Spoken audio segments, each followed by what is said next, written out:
and I've got a big question that I can't wait to hear your response to. I think what Steph Curry just did in these Olympics establishes him as a more iconic, important, historic, dare I say, I don't know if I can use the word better, but he ranks higher to me on the all-time greats of NBA basketball players now than Kobe Bryant. Steph has 2 MVPs. What? Steph has 2 MVPs. He's got 4 NBA titles. He was just legitimately the MVP of the Olympics, even though they handed it to LeBron. His impact on the game, the way he's changed the style, what he's done for young people in the game, I think it exceeds Kobe Bryant's. And so I think I came out with a top 10 list, and I think I got Steph either number 6 and Kobe 7, or Steph 5 and Kobe 6. But I have Steph Curry now ranked ahead of Kobe Bryant. I think Kobe's brand has been elevated because of his tragic death. This is not Kobe hate. I think Kobe was a great player. I was critical of Kobe during his playing career. But you take it all in totality, he's an all-time great player as far as what I've seen. I can't talk about the older guys that I haven't seen. I'm leaving them out of this, so Wilt, Bill Russell, Oscar Robertson, Jerry West, they're not in my top 10 because I didn't see them. I'm not saying they're not top 10 great players, but I just didn't see them. Steph ranks ahead of Kobe Bryant. Your thoughts? Jason, I thought you had turned over a new leaf and believed in faith in God, because this is blasphemy. Audience, the fearless thought, when I talked about the organic disagreements that we have, this is now one.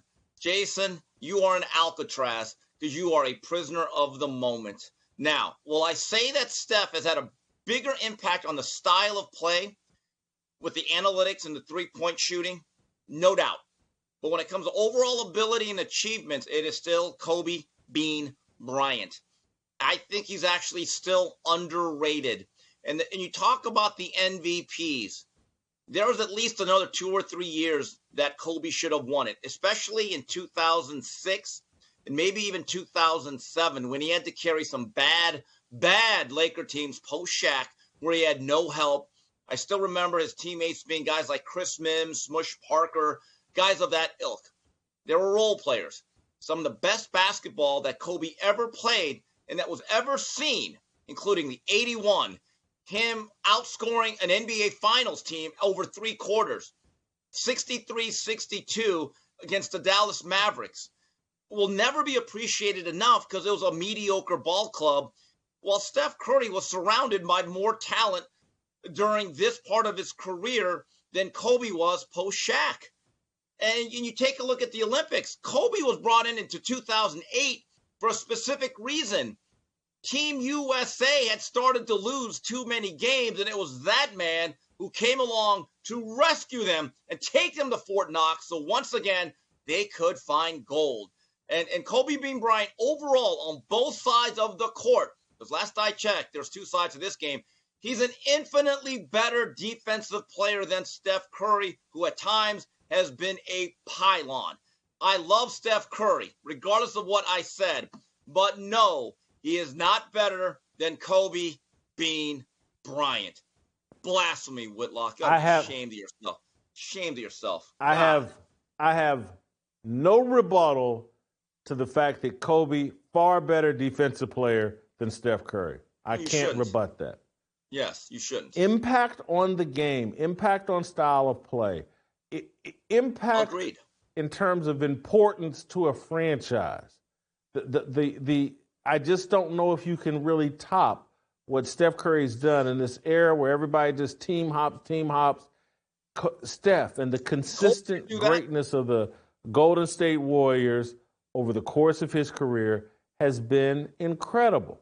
And I think Kobe, because we live in a time where death really elevates, and I guess it always has. The great painters are always, their paintings all get more valuable in death. And Kobe died such a tragic death that I think people forget Kobe and the tantrums, Kobe and Phil Jackson not seeing eye to eye, Kobe and the teams that didn't make the playoffs and him threatening to leave.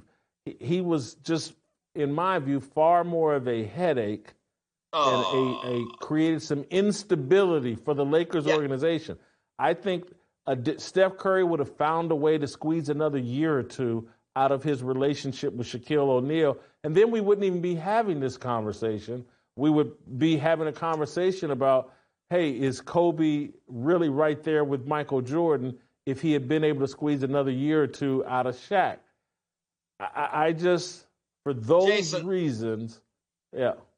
Everything you said, I actually agree with. As a diehard Laker fan in recess, I am not a part of the cult of Kobe. I find those people to be completely unreasonable. But everything you said is correct, especially the last 3-4 years when that gargantuan contract given by Genie Fredo Bus, I think set back this Laker team by at least 5 to 6 years. No argument. Some of his behavior, I have to tell you, I rolled my slanted eyes. I hated that. I don't think he helped anyone's cause. However, where Kobe is underrated, and I know this hurts his legacy, when people keep saying that he was the Robin to Shaq's Batman, I disagree staunchly with that, because without Kobe Bryant on the wing, they don't even get out of the Western Conference in at least 2 of those years, because Kobe was the only guy that could beat anyone off the dribble and create his own shot. That was a very slow, unathletic team for the most part. And look, I was a skeptic of Kobe because I loved Eddie Jones. I hated when we traded him. And I said, I don't like this kid from Philly or Marion. What are we doing? Where he won me over was Game 4 of the 2000 NBA Finals. You might have been covering this game, Jason. Shaq O'Neal fouls out in the first minute of overtime. Lakers are up 2-1, but it looks like the Pacers might tie this series up. It was a 2-3-2 format. I remember all of us in LA saying, we might have to go 7 games here. Shaq fouls out with about 4.5 minutes to go, and I'm thinking, oh, geez, we're in trouble. The stuff Kobe Bryant did as a 20-year-old in the overtime of that game left me awestruck. I said to myself, he's not just great, he's special. I'm not saying he's Jordan, but let me just tell you something. If Jordan's a 10, this kid's probably a 9.8. I don't think Steph Curry was ever capable of doing that type of stuff at that age. I'm going to give you the final word on this because I know I'm out on a limb and I'm too heavy to be out on this kind of a limb. But I'm going to stand by my opinion, but I respect yours and the people that will disagree with me. And I'm looking at my list. I have Jordan 1, Kareem 2, Magic 3, LeBron 4, Bird 5, Kobe 6. Steph 6, Kobe 7. And I have Caitlin Clark at number 10. So let me move on to... Wait a minute. I thought you'd have her higher, so I'm not going to argue too much. I thought she might make your Mount Rushmore. So let's just leave it at that on a high note. We'll see how the second half of this WNBA season goes. She is number 10 with a bullet.